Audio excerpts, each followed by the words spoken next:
And I just found that it was so much easier and fun, more fun to work with a group that was buying 10 to 20 properties a year rather than, this churn and burn of trying to list the property and, maybe, spend all my time to get a deal.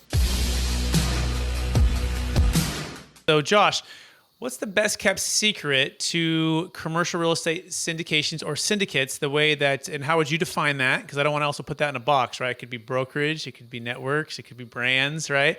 So Yeah. define that for us, and then we'll also get into the commercial real estate side of things. Yeah. So when I started in real estate, I grew up on a construction site with my dad, right? So swinging hammers and, working in the summers, I was the cheap labor, right? So my dad gave me a post hole digger. I got my PhD and I learned how to dig footers and swing hammers. And it was a tough job. And I remember at a young age, I just felt like my mission was to, help my dad, help, everybody has daddy and mommy issues. And one of my things was I wanted to make dad proud, but I also wanted to help his business. So I read a bunch of business books as a young kid.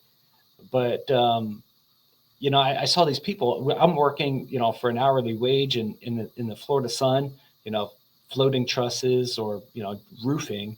And then a Lexus would drive up. They would put a sign in the front yard and drive off. And they were making more money than me. So I said, who are they and what are they doing? And I found out they're in real estate. They're selling what all the hard work that we did. So at a young age, I got my real estate license. And I found that, especially in Central Florida, there's, you could have $1 million house next to a mobile home. There's some interesting, areas.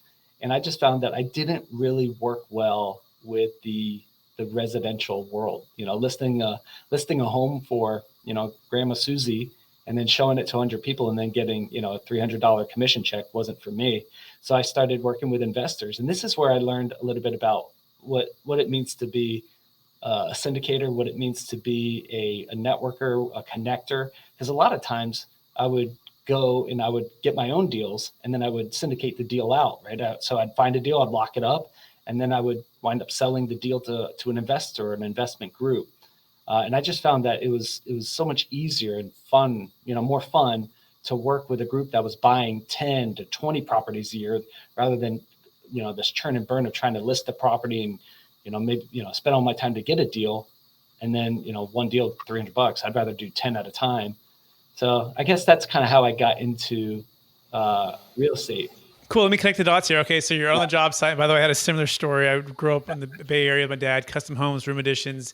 I was the guy, my brother and I were the guys who moved the bricks or moved the boards, right? Yeah. Or hammered the random nails or, whatever. He'd say, whatever you do, don't move bricks twice. Like make sure you have a plan, a process for what you're doing, right? And drywall. And Ryan, I remember my brother's driving the Bobcat and he's like tipping over a side. He almost like tipped the whole thing over on a big ditch he was digging.